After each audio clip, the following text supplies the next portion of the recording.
people. I mean, and you decide, whether you want to pursue them, or I can make a little editorial comment about what I know that they're up to. But just daughter that's entering the public health program at U of M. So oh, really? Okay. Oh, okay. Yes, that's not the head of it. And I'm not sure who they reappointed, whether they continue to be a partner or not. But let me see if I can remember the names of the other groups. There's at least it's a Hispanic serving organization, right, Chaz? Okay, yeah. But you can look at their website and see all the different groups that they're working with. But yeah, because knowing that you want to look at all the institutions, it's not like it's just. Do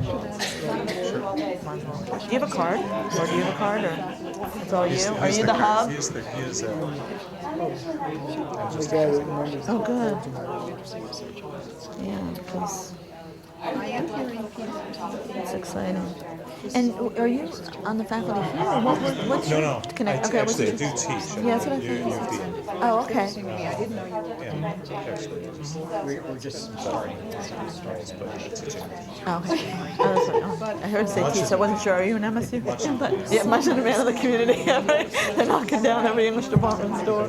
Yeah, we're gonna get started. Good. We'll talk to you later. You gonna stay for the reception? Okay. Hopefully by February to get funded. So it's still not. That's good. Because for a while it seemed like it was going to be dead. Right now. Oh, I'm sorry. So wait. Do you have an email? Because I can also email you some things. Here, put it on the back of this so I won't lose it. Actually, put it on here because this is my little cheat sheet for the day. So I've been keeping track of people. Okay, well, I've done my part. Yeah, just write your name I don't want to be in your email and just say project. Med School Public Health. That'll remind me. We had a meeting last Thursday night with someone on campus and actually talked to them about contact. But yeah, those Peace Corps MPH programs are a good deal. Haven't for a while. There's also the University of Washington has That kept community getting smaller oriented and public smaller and health smaller, degree. and it wound up And almost it's just really close very to working innovative in national public health. It's study. 2 years, but it's problem-based learning. It's all cases and applied cases. It's not courses that you sit in lectures for. It's very interactive, self-directed learning. And then there's a lot of community placement aspects to the curriculum. That might be what we're looking at too. Really more. I just want to bring to your attention the announcement about the 2006-2007 innovations in university community research collaborations. Announcements are out. On Wednesday, September 20th, from 1 to 3 in the John Willie Room here in the Kellogg Center will be one of the information forums related to those grants. And then on Thursday, September 21st, from 10 to noon, there'll be another session. And then on September 20th, from 10 to noon, there's also a session here called Building a Better Proposal.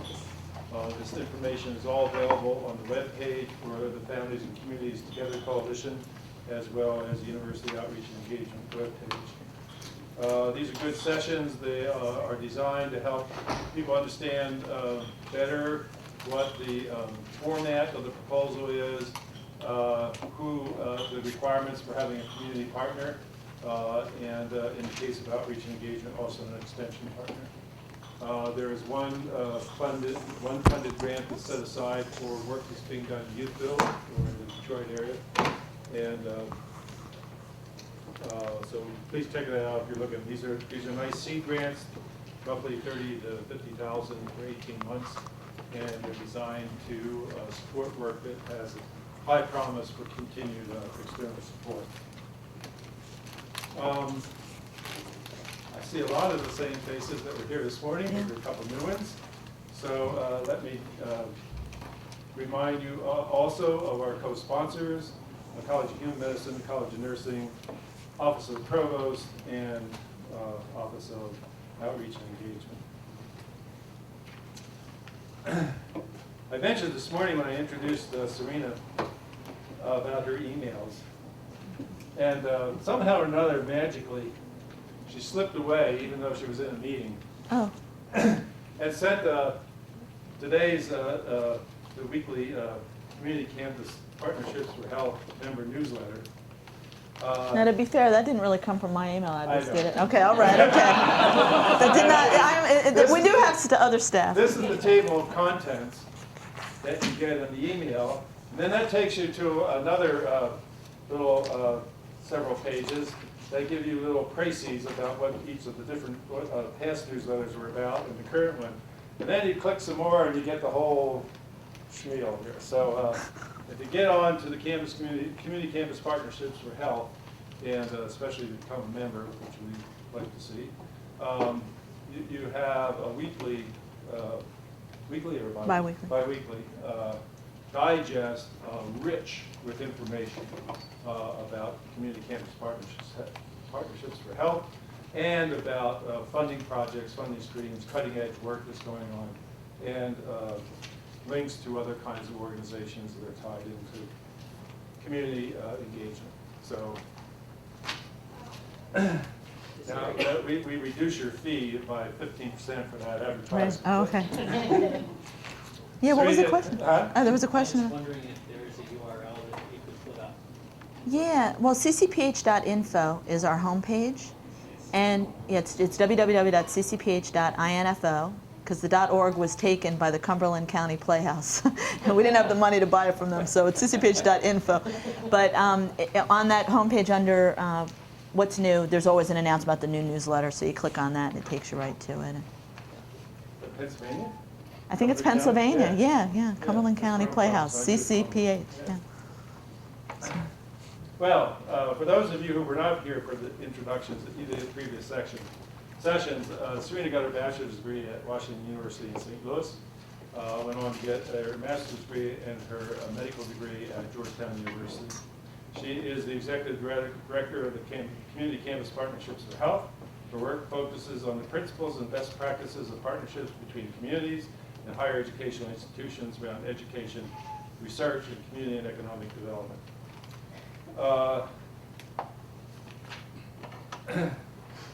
She's involved with Vice President Gore's Family Reunion, Planning Institute on Community University Partnerships, Bureau of Health Professions, Health Resources and Services Administration, Centers for Disease Control and Prevention, Northwest Health Foundation's community-based research project. She serves on a couple NIH panels, committees, and is a consultant all around the country on issues related to community partnerships where health issues are involved and beyond. And so it's again my great pleasure to introduce Thank you. Serena. And thanks again for inviting me. It's really been a wonderful day getting to know all of you. Oh, that's optimistic, clapping at the start before I even say anything. But I know a number of you have been here for the day. And this morning we talked about community-based participatory research and what that is and why we do it and what the value is.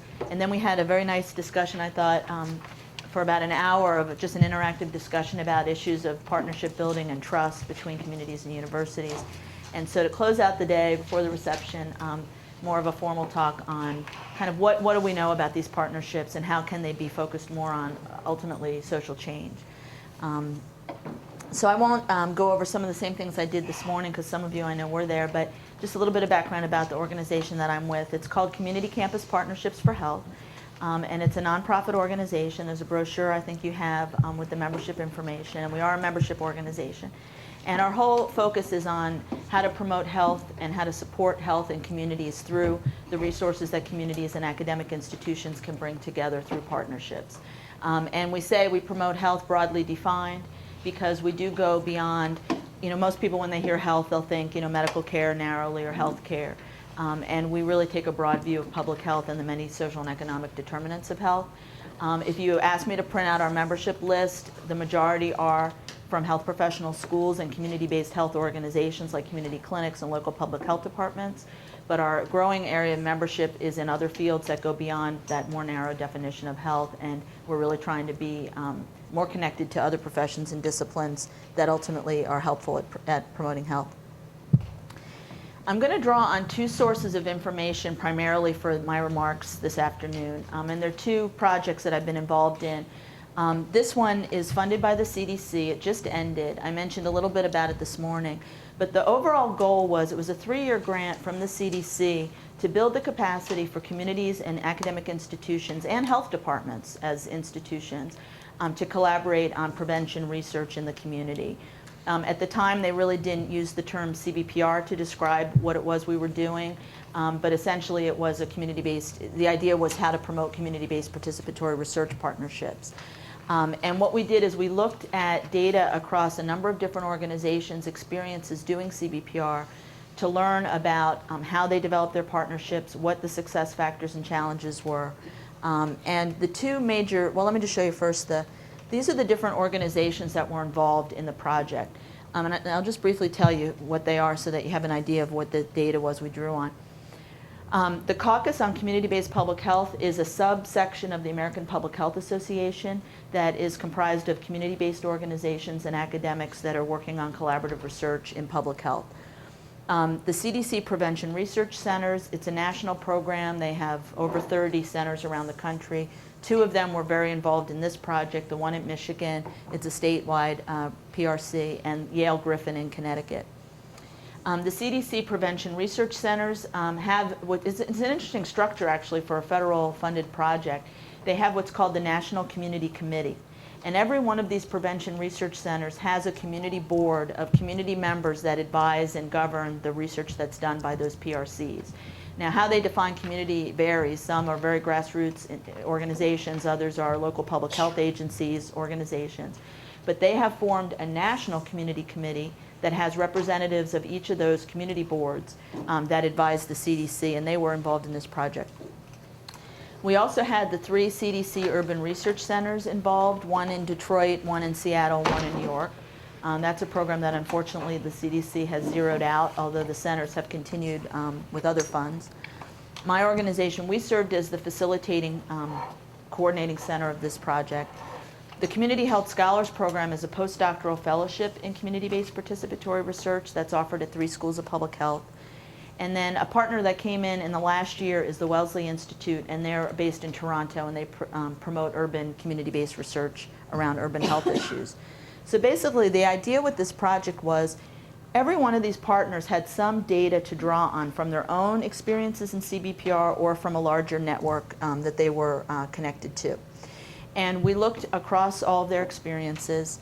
We developed an evidence-based report on what we found and then turned it into a curriculum that we're now using as a training curriculum on CBPR. And it's really focused on how to develop and sustain community partnerships for research. It doesn't so much, at least currently, get into the methodology of how you do research, like how you do a survey or how you do focus groups, that sort of thing. It's really about the partnership as a foundational element to doing this kind of research. That really needs to be in place first. The other part of the project is we've been doing a lot of work with particularly federal funding agencies to help influence the writing of requests for applications, how the language, what goes into them, and who gets to review the grants that are submitted. And that's the policy piece of this project. The other project that I'm going to draw on, I'm just describing these up front because, as you'll see, I'll be talking about various things that we found and referring back to these 2 projects. This was a summit it was a Wingspread conference. Some of you may be familiar with this term, Wingspread conferences. It's a conference center in Racine, Wisconsin, that is run by the Johnson Foundation, and over the years has been a real leader in advancing community academic partnerships through conferences where real cutting-edge work is done and new thinking is developed. And what we proposed to them was to bring a group of community partners together from around the country who have very extensive experience working with universities and colleges to mobilize them as a force for change within this whole field. One of the observations some, I think maybe Hai and others had made earlier in the day, is that a lot of what is written about and talked about with these partnerships very much comes from the university perspective or university researchers trying to study the community perspective. But we really wanted to get directly at the community members themselves and what they felt and wanted in these partnerships. And the Kellogg Foundation and Atlantic Philanthropies help support it. And these other organizations are listed. Those are networks of different community organizations that help to support this meeting. And we had 24 community partners. These are people from vastly different organizations, from community-based public health organizations, environmental justice, economic development, banks that do community banking and community development activities. It was a really interesting mix of people. But what they all had in common was a real commitment to working in academic partnerships and wanting to make these partnerships as strong as they possibly could be. And they have since formed a network that I can tell you a little bit more about. So I'm going to start out with kind of the bottom line. So I don't know if you kind of start to fall asleep or daydream, you won't miss the point altogether. But the main point, kind of the conclusions, okay, I'm starting with the conclusion, is that the number, the range, the scope of these kinds of partnerships, these community academic relationships is really growing. It's very diverse, and funding for it is expanding, I think. I put partnerships in quotes because of a conclusion that's a couple numbers down. Number two, that there's a plethora of policy statements, of reports that are calling on universities to be more engaged, that are calling on communities to engage academics as resources. There's really a lot that's been produced over the last decade plus, and again, dominated by perspectives coming from university-based people. Third, that the predominant model of what's really going on the ground is not a partnership. And that's why I put that word in quotes, because we tend to use that word very freely. But part of what I'm going to talk about is that when you really look at what's going on the ground, day to day, in actuality, it for the most part, really isn't an actual partnership. And it's very much framed by campus priorities and campus ways of looking at the world. That there are ongoing challenges. But there are also a lot of factors that can contribute to success, and it is possible to have a partnership, so it's not, an impossibility. And that communities are starting to realize their power in these relationships and their ability to change the situation to be more of that balanced partnership that we talked about earlier with CBPR. So in terms of the scope, and this is not an exhaustive list, but when you look at across the country, the kinds of efforts that are going on that communities and universities are partnering around, it really covers a whole wide range of social change and social issues that are being addressed. In the areas that we work in primarily at CCPH, a lot around health disparities and increasing diversity in the health workforce, closing the achievement gap in K-12 education, which is a very important determinant of health. But I won't read this list, but there are, and even what we've talked about today, especially during the discussion when many of you shared the work that you're doing, you're working in a lot of different content areas, but bringing community and academic perspectives together. And the methods are also very diverse.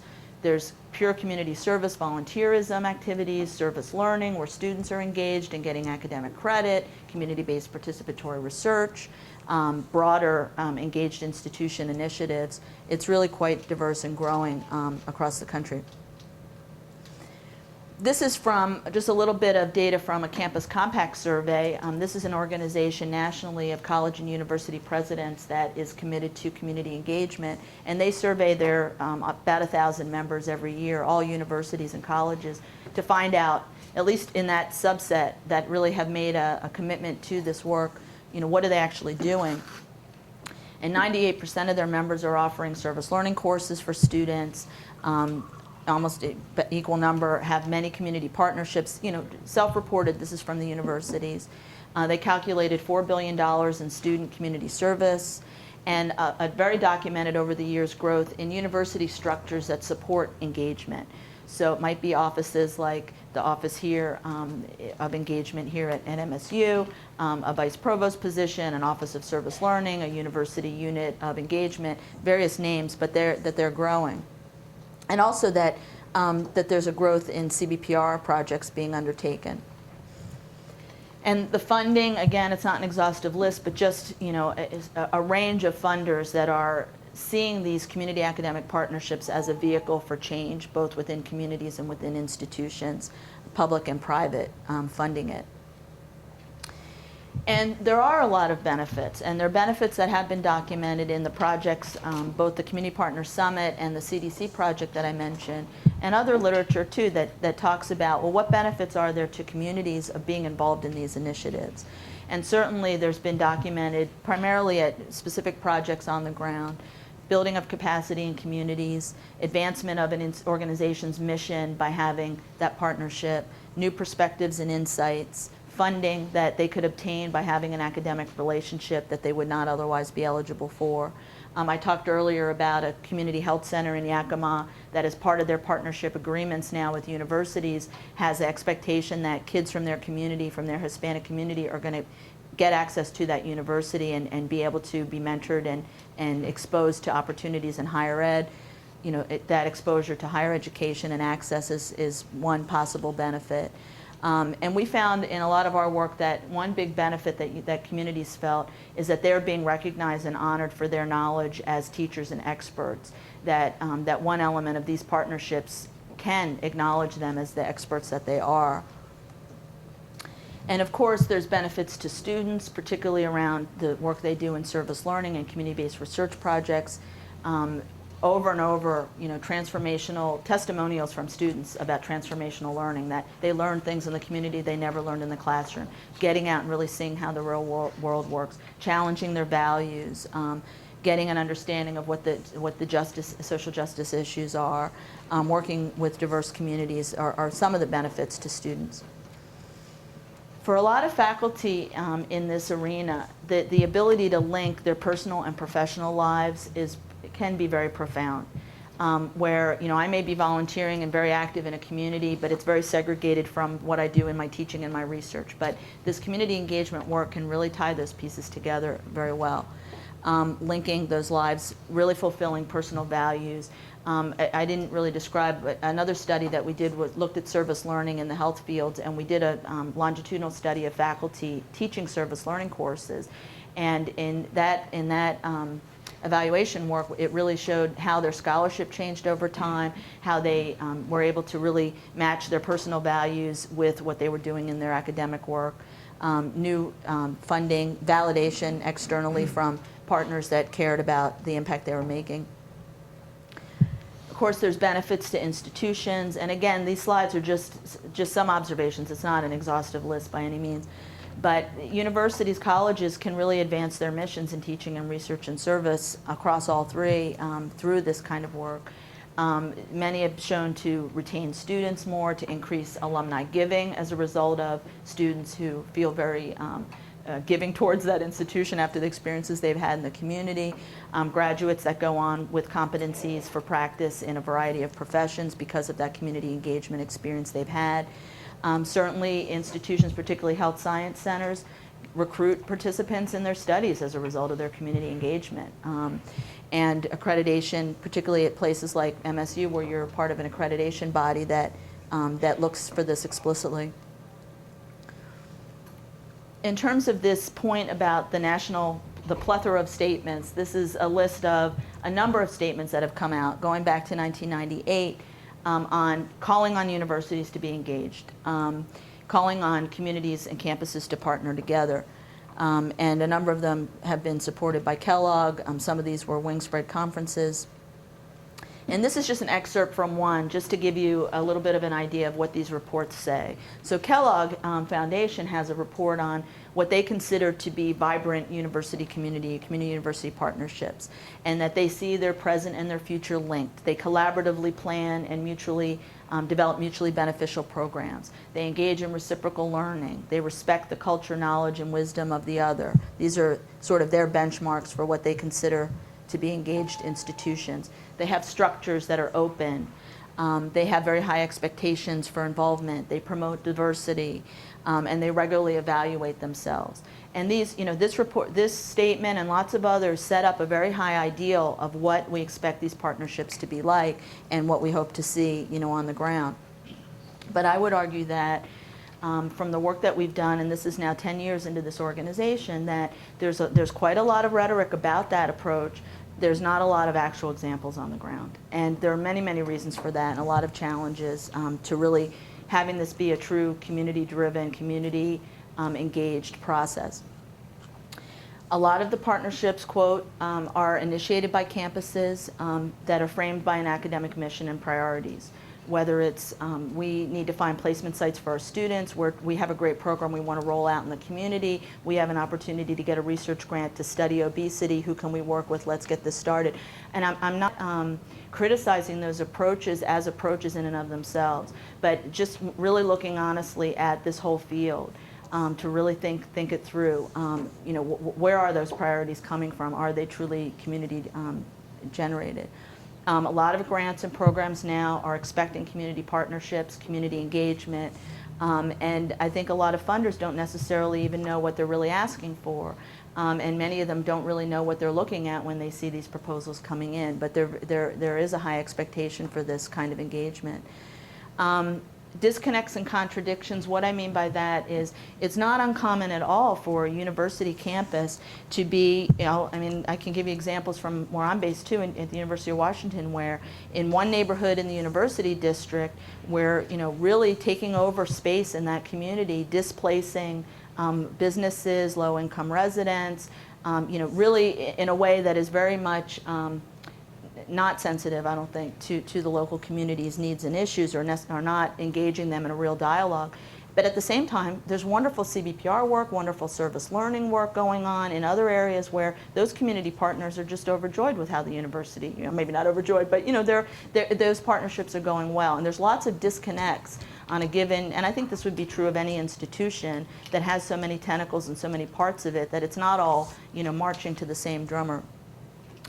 There's a lot of investment now on the part of foundations and private funders in infrastructure within campuses for these partnerships. But there's not the comparable investment in the community. Many community organizations that are taking students, that are involved in research, are not getting compensated for that directly. There are definitely exceptions to everything I'm saying, but I'm talking about the predominant model. Communities serve in advisory roles, are often asked to serve in advisory roles that don't have real governing decision-making power. Community capacity building and social justice are not often explicit in the goals. They may ultimately be part of the byproduct, but really upfront saying that we're trying to solve this problem ultimately. We're trying to build the ability of communities to solve these problems themselves and not necessarily to create a dependency relationship on an institution. And for some communities, the risks and costs of working with the university outweigh the benefits of doing so. There are some common pitfalls that we've seen, and actually this comes a bit from the summit, but also there's a really nice report that the Council of Independent Colleges put out a couple of years ago, I guess 2003. It's called Engaging Communities and Campuses. And there's a small monograph and a larger paper available on the CIC website. The full text is free. But that project, it was a grant-funded service learning initiative, and they did a pretty extensive evaluation of the community partners' perspectives on working with universities. And, or in that case, there were independent colleges. But these themes keep coming up. One is universities that get funding based on documenting how bad a neighborhood is, how bad a community is, all the terrible needs that it has, as justification for getting a grant to solve the problems. But the community that the academics are writing about, was not involved at all in the process of writing the grant, determining what the issues of study are going to be, what the program is going to be. That is very, very common. Students in service learning consistently assigned to tour a neighborhood, to do a needs assessment, but there's never that, not that next step of action to actually address the problem that they keep uncovering every time they do the assessment. Lack of preparation and understanding of the context, so that students, faculty members are going out, they may not understand the context of the university's history in that community, prior issues that arose that really need to be discussed, may not be at all culturally competent in terms of what's acceptable in behavior, in dress, and so forth. Faculty members that structure the work they do in the community based around the academic calendar and not really planning well with the community partners about that. Of course, there's always the ups and downs, the episodic involvement with the academic calendar, which is a challenge. And then something we talked about this morning, communities that really see this drive-by research phenomenon where, one day the researcher's there, the next day the data's gone. Whatever happened with that? Why didn't we get the results? How is it being used? And it really breeds a lot of mistrust. These are observations that came out from that summit, the Community Partner Summit, and this was a 3-day-long dialogue with these community members around their experiences. And just the preface of that they were all there because they very deeply are committed to academic partnerships, working with universities. They really want to see these kinds of relationships thrive. And in many cases had lots of great examples of how they're working well. We actually had they were invited to write case studies of their experiences, and 10 of them submitted them, and 4 of them were presented and discussed at the summit.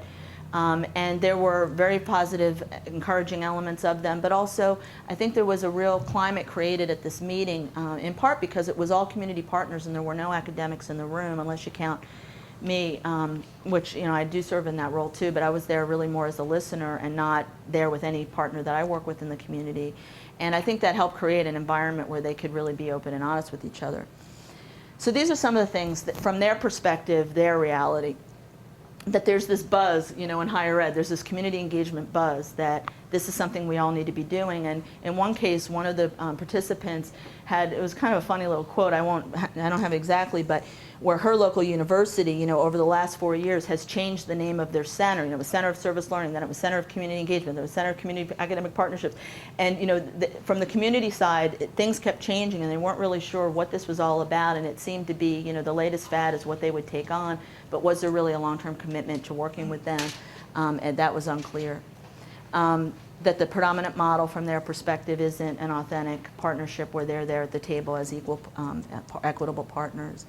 That they were all there knowing that they could see the benefits to their communities. They had very tangible benefits of working with universities, but they also recognized that a lot of their peers in their own community weren't on board in the same way and were very skeptical, weren't really sure.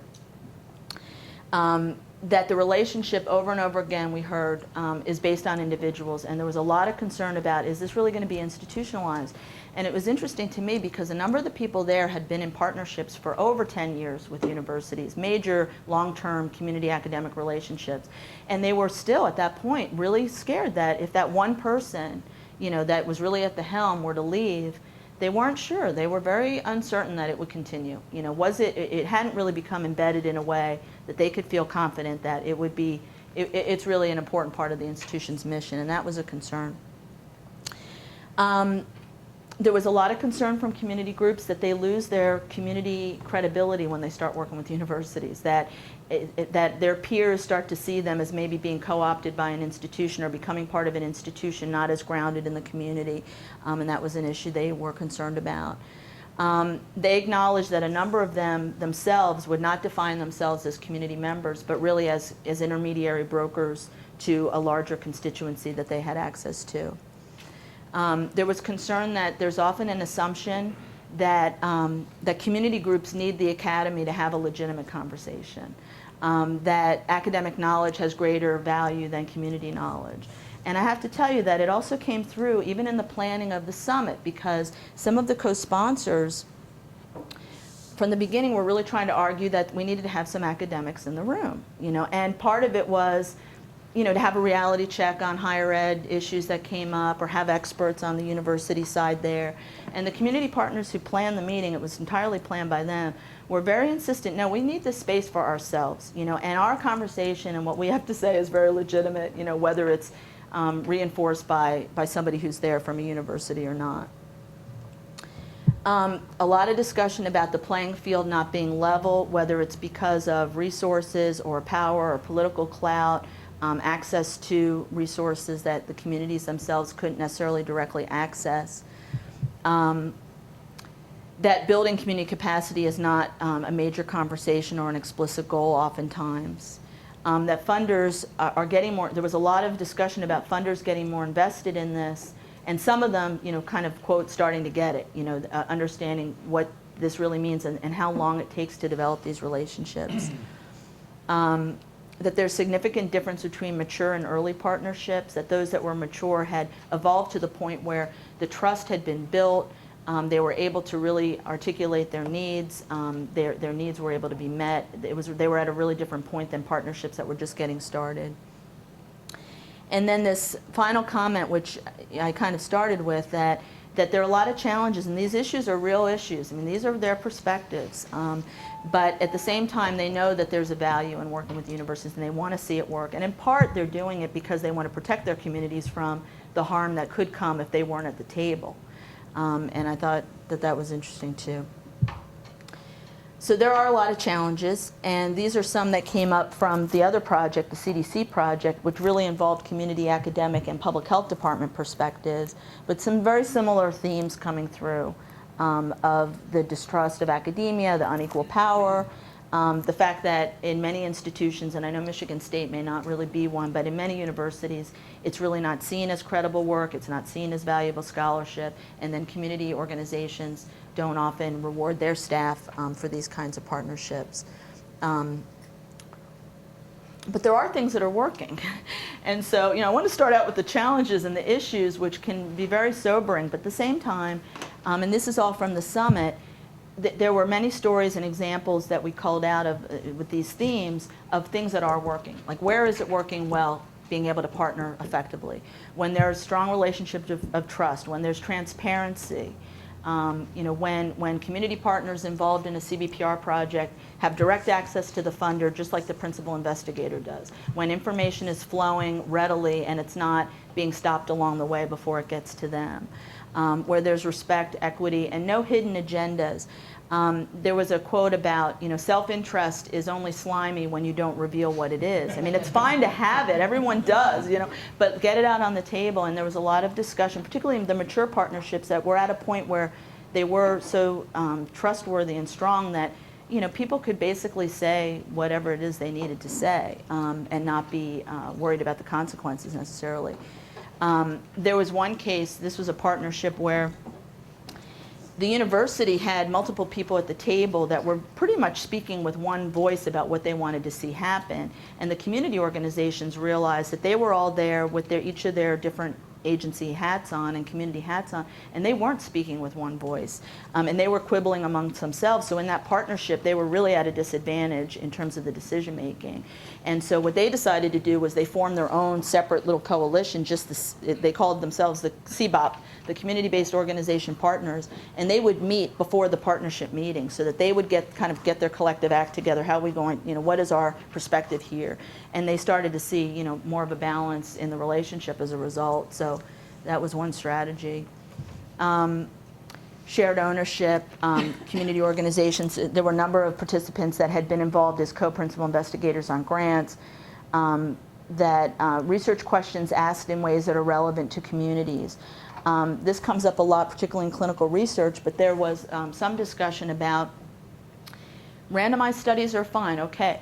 But if the intervention, for example, the one example that was given was in Seattle, which had a Healthy Homes initiative, where basically the intervention, it was around lead abatement and asthma triggers, environmental home triggers for asthma.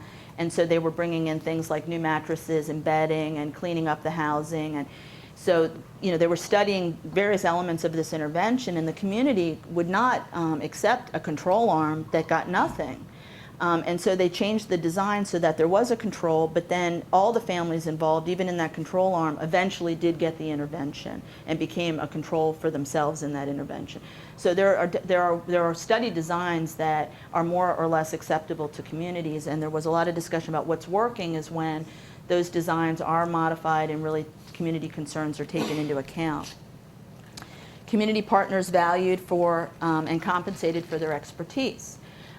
It was also very interesting because in some places community partners are not compensated, and others, they're paid to be teachers as service learning instructors. Funding from the research grants, is paying for their time just like anybody else on the staff at the university. There were examples of with community members gaining transferable skills, where projects started out with the goal of having graduate students from the university do all the data collection, but through the iterative participatory process, at the end was changed to community members being trained to do the data collection. And in this case, it was in a public housing project. 20 people got jobs out of that initiative and gained skills in interviewing and focus groups, in data collection, survey design that, it remains to be seen with that particular project, but, that they can carry to other positions. So there were some ways that they would share with each other how they were able to ensure that community piece is there. And then this last one on this slide, seeking out faculty members. That one thing that was working for these partners was being able to figure out how to find the faculty member that really would get it, and when they could find that faculty member who really had a value commitment to working in collaborative partnerships, things just could work beautifully well, even though maybe the rest of the institution wasn't necessarily there, but finding that compadre to do the work with was really key. They also at the summit, I think, broadened this concept of what an authentic partnership means, and they defined it in three ways, really. One, that it embraces quality processes that are very participatory, and these are just quotes to illustrate what this, I guess eventually what this model is going to look like. This quote is, we're not just talking about a process that involves partners, there needs to be a process of shared decision making. And so from the partner perspective, for it to really be an authentic partnership, there needed to be shared decision making and processes that allowed for that to happen. That there needed to be, secondly, meaningful outcomes. And this was an example actually from Boston and Northeastern University. We had one partner there. And this quote is, "It's unaffordable to live in Boston. Universities make dollars off dorms. We took the $25 million subsidy and created condos and townhouses. And now 75 families own homes in the neighborhood. Some units were built for student and faculty housing. Both the community and the university benefited." And this was through a community economic development partnership in Boston that basically met some very important community needs for low-income housing. It met university needs for dormitory space. It actually created even a lot more because there's a whole intergenerational community that was formed out of this initiative. But it was an example of this partnership leading to an outcome that was meaningful for the community, and that certainly was one. And then the last of the three pieces of this model of partnership is that it be transformative at multiple levels. And this is just one quote: "We build social capital when we're doing this work. We don't often talk about that." And they were very interested in the transformational nature of these relationships, that it transforms communities, it makes them stronger, it can make them more sustainable and viable and build social capital. There's not a quote here, but there could also be of transforming the university. And the community partners spoke a lot about that institutions need to change too. This isn't just about changing the community as a result of these relationships, but when they start to see real commitments and missions changing and structures being put in place and supports for faculty through promotion, tenure, and so forth, they're starting to see the institution transformed as a result of this kind of work. So communities are starting to realize their power to change the situation in the cases where it may not be all that it can be. Partnership agreements, codifying and writing what the nature of the relationship and decision-making will be helps. Having community boards that really have decision-making power. There are community organizations that are forming their own institutional review boards to do their own ethics reviews to ensure that community consent and participation is there. I think we're seeing more community organizations, and even our discussion this afternoon was evident of that, of community groups that are really reaching out to initiate these partnerships and not have it be going only the other way. Intermediary organizations that are forming. There are a couple of really interesting ones that we work with. One in Boston that is a nonprofit organization that has all the community health centers in Boston, the Boston Public Schools, the Boston Health Commission, and Boston University and Northeastern on the board. And they oversee service learning and community-based research, or they help facilitate, I should say, involving those different partners. So they've really formed their own independent organization that's not quite community and not quite university, but really a partnership organization to serve as a bridge. Communities that are conducting their own research and really initiating that. And this link to education and economic development as part of the partnerships, and insisting and being more aggressive about what the expectations are. I mean, I guess part of this is communities seeing the power that they have and how they can leverage that in these relationships. The National Mentoring Network, this is one outcome of the Community Partner Summit, is a group that's formed to start mentoring more novice community partners, if you will, folks that are maybe just getting started. I'll give you an example of a contact we just had. There's a minority health coalition in New Hampshire that contacted us because they're starting to get approached by university researchers, and they're very interested in overcoming health disparities in their community. They have a grant to do that work in the community.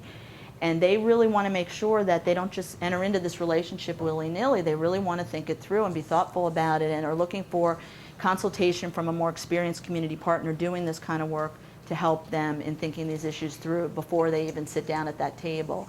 And that's the kind of mentoring that is being developed by this group from the summit. this maybe elaborates on a few of the similar points about what some of the success factors are. That when these relationships are really formed to address a community concern that's identified, that's real and tangible, and it's a strategic issue, not just to get a grant or because a funder thinks this is the priority that you should have.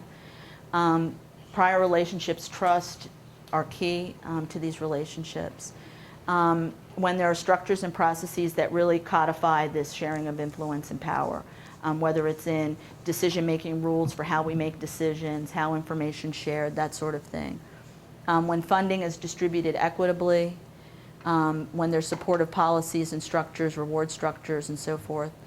This one, the balance, is really important too. We found in the CDC project that when it's all about the process of the partnership and no tangible work is getting done, it's really hard to keep people engaged. And there needs to be that balance of some short-term activities that really show that we're actually getting something tangible and useful done.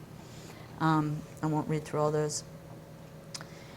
So there are some critical issues for sustaining these relationships and these partnerships, and addressing some of these issues that are often, not that easy to talk about, but are really critical to relationships forming and being sustained. Power issues especially. Documenting and disseminating outcomes. There's a lot of incredible work that's going on the ground, and I can see it here too in the conversations I've had today, that isn't necessarily being disseminated out to other communities to learn from it, other institutions to learn from the experiences here. And that is important for sustaining the work, I think. That communities and campuses need to really view this work as mission critical for them to stay engaged in it. And there needs to be support and infrastructure for it.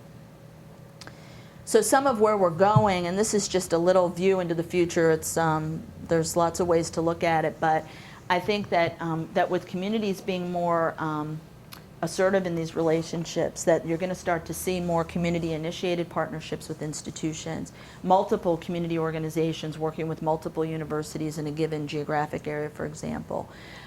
Community organizations that are just thriving, and this already exists today, but I think more of it will be occurring. Centers of learning and discovery where student learning, faculty learning, research, collaborations are occurring on really as part of the mission.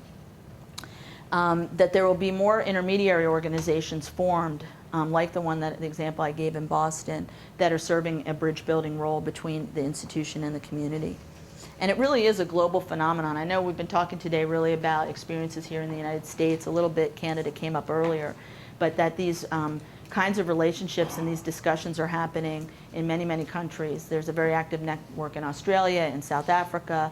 Some of us are going to an international service learning conference next month in Portland, where there'll be folks from those countries and others presenting data on these kinds of issues too.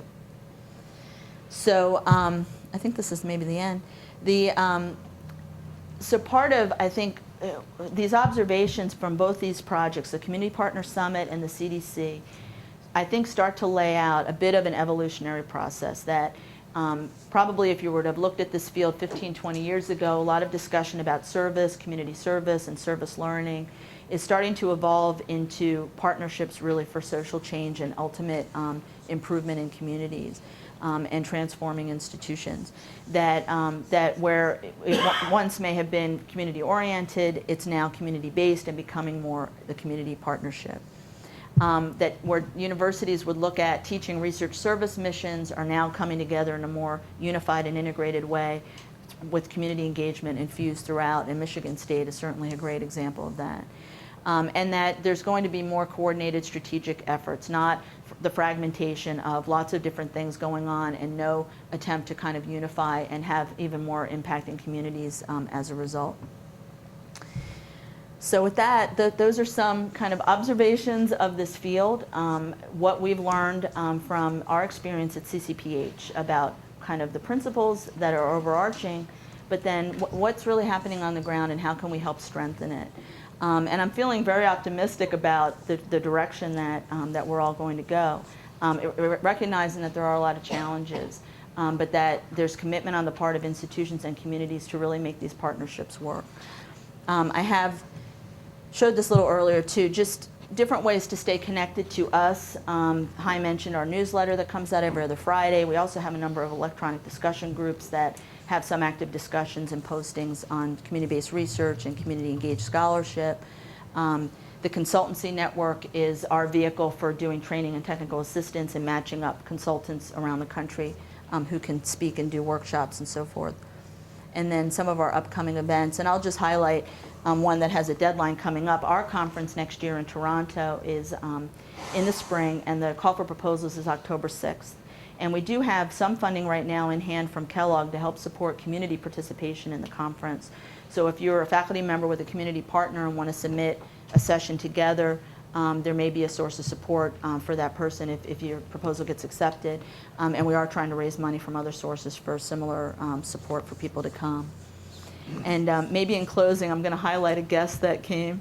Ella Green-Moten, do you want to just wave or say hello? Because I mentioned you earlier as our chair, the chair of our board, and she's obviously here and will be here for the reception. So hopefully we can all be part of the conversation together.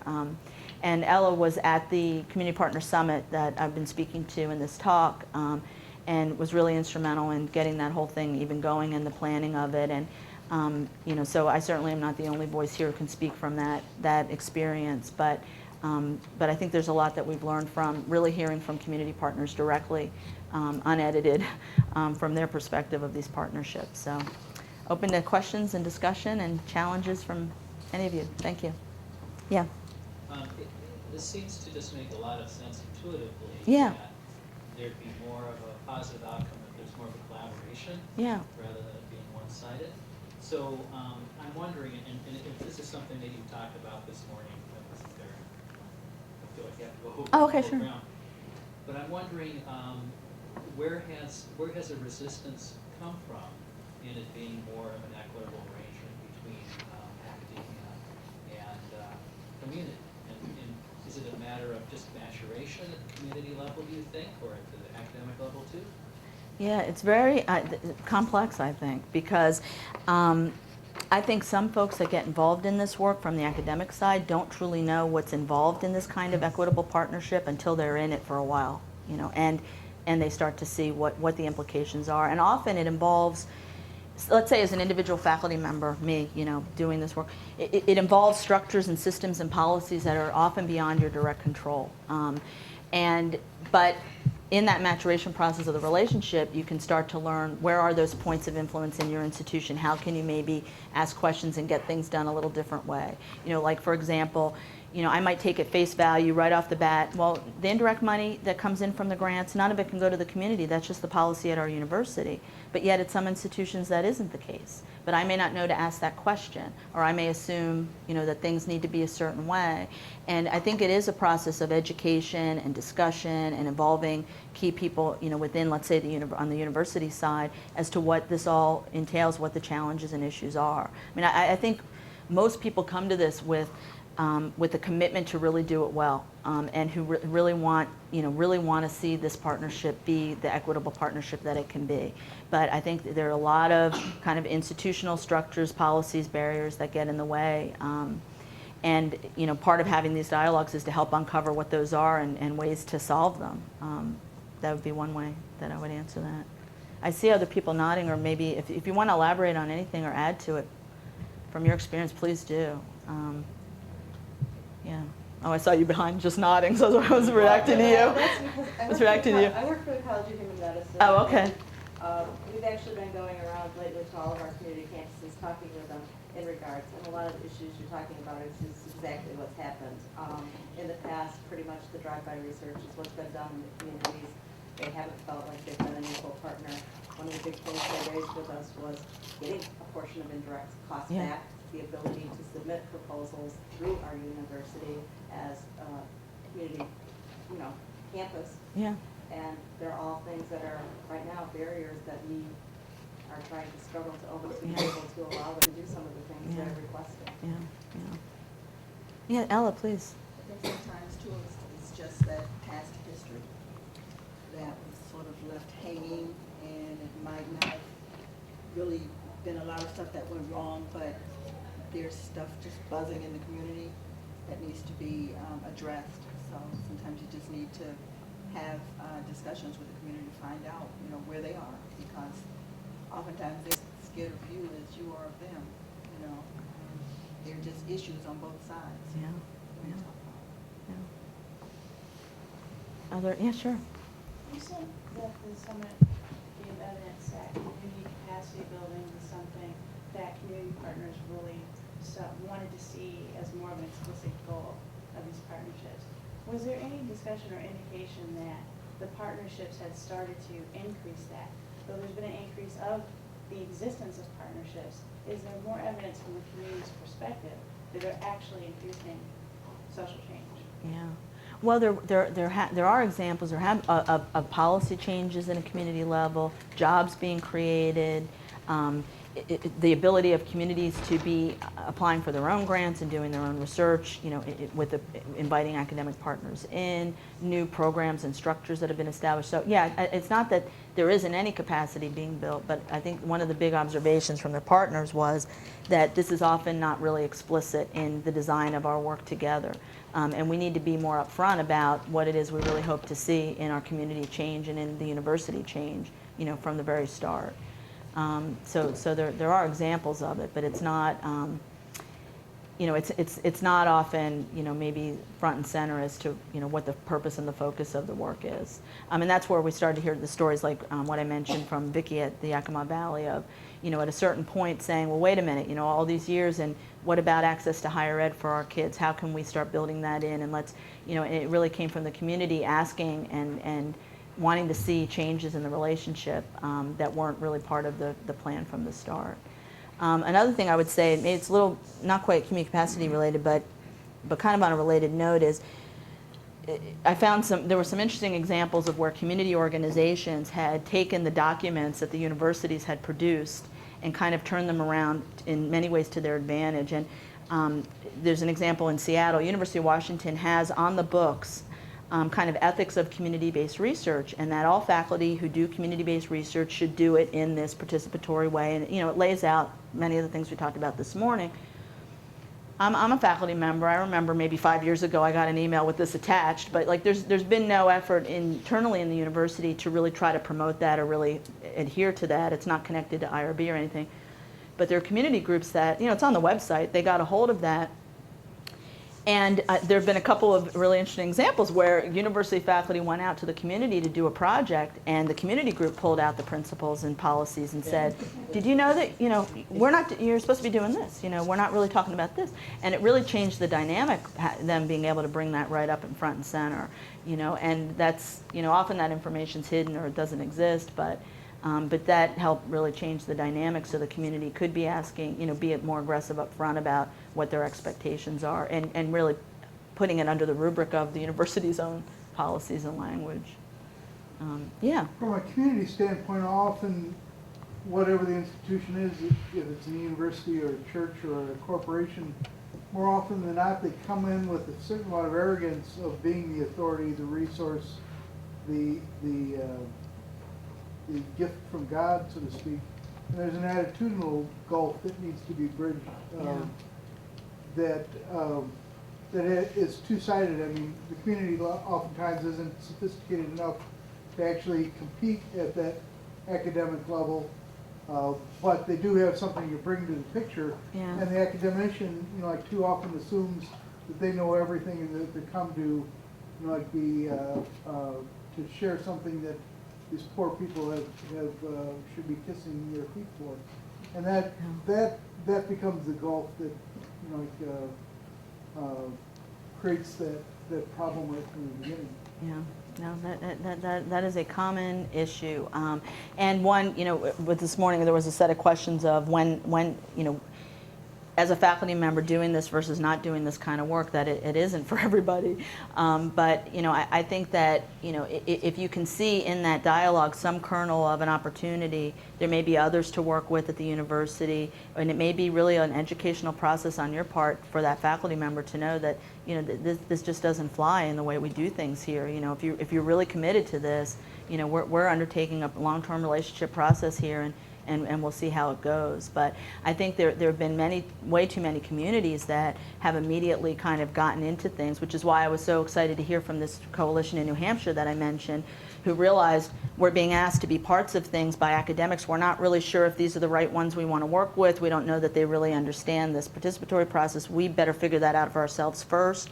So there's, this is reminding me of Mrs. Deloney, the intervention before the intervention. One of our participants at the summit had this phrase of needing to do an intervention before the intervention. And there are many ways to interpret it. Tell me if I'm interpreting this right. But one way is, that you would be intervening in yourself as a community organization, just what it is you will and will not, agree to, what your values, and be clear on that before you start, engaging in this intervention design with a researcher. And academics need to really do that too, as part of a self-reflective process before they engage in this kind of work. Yeah, hi. I'm going to follow up Okay.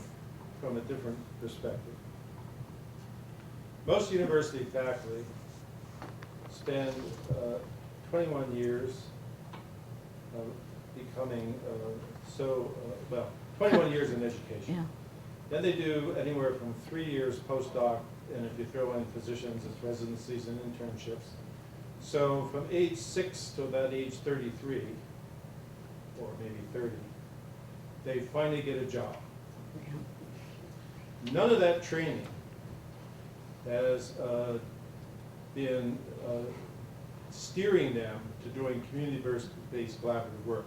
It's been steering them to be successful in an extraordinary competitive world for securing funding in order to do their work and get promoted and all those kind of things.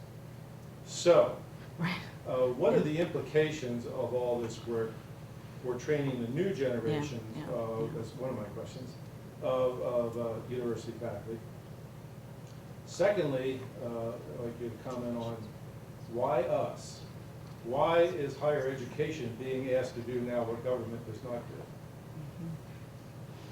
Well, there's huge implications for training and for the future. I mean, one just observation is a lot of the community engaged faculty, currently community engaged faculty, don't necessarily fit that kind of classic profile of becoming a faculty member.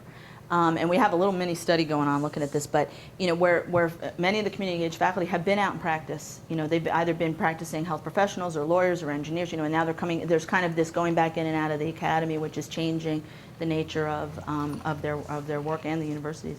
But in terms of the curriculum, I think there's implications in this for the kind of training you would want scholars to have. That graduate students should no doubt have courses in how to do community-based participatory research, should have service learning experience as part of their education, should be introduced to the community from the moment that they arrive on the campus when they're starting their degree. The same for new faculty, and there are institutions that do a good job at that.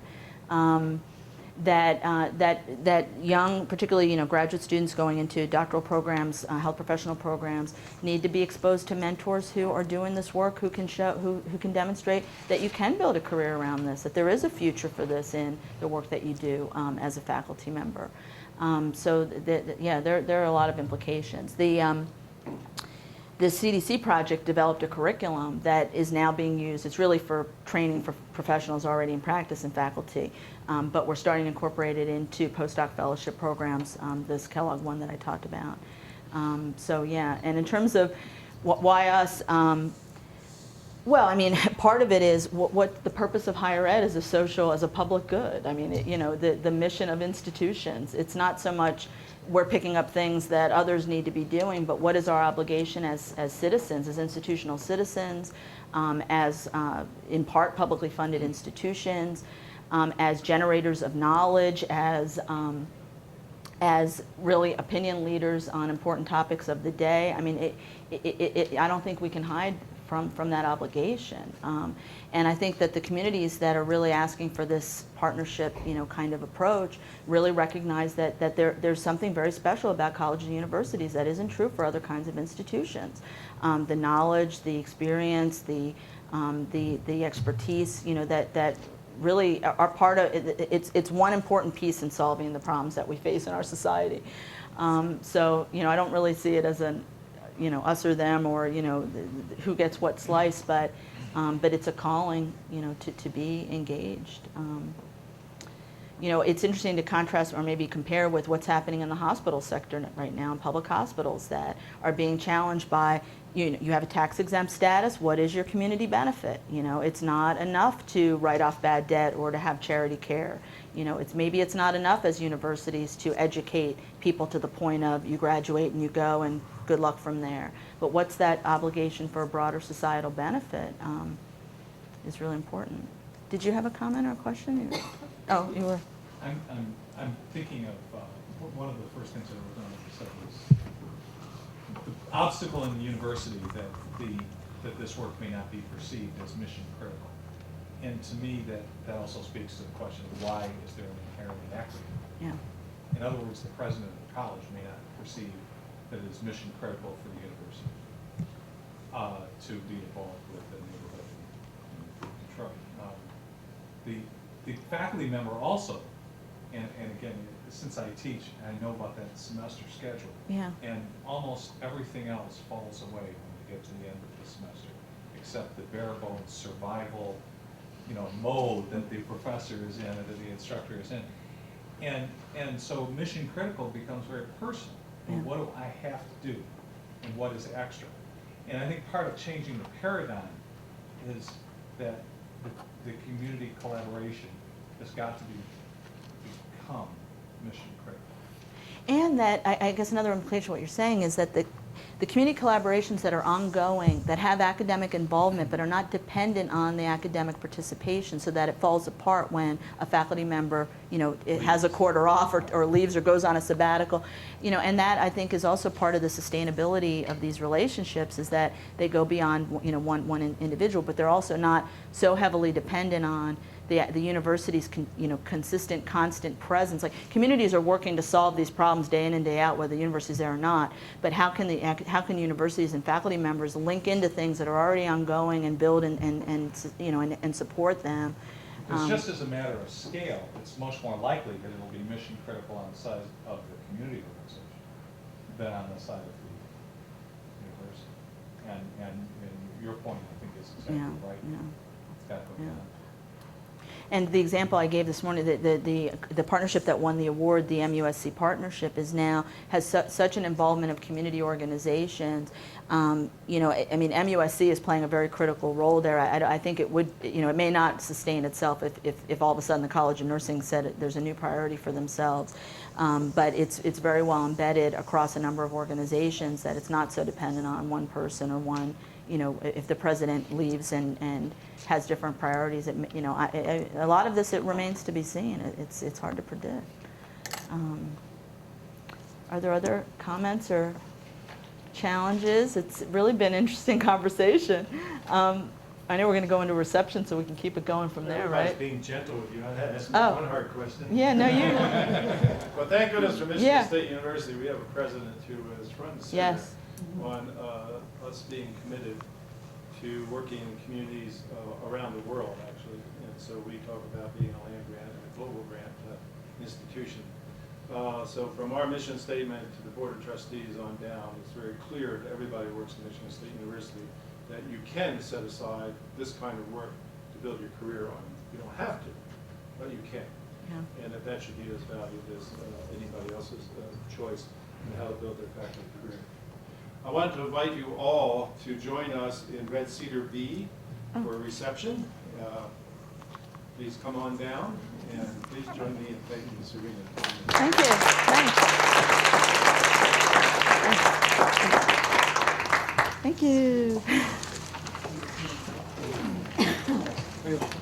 So what attracted you to come to this? The social change.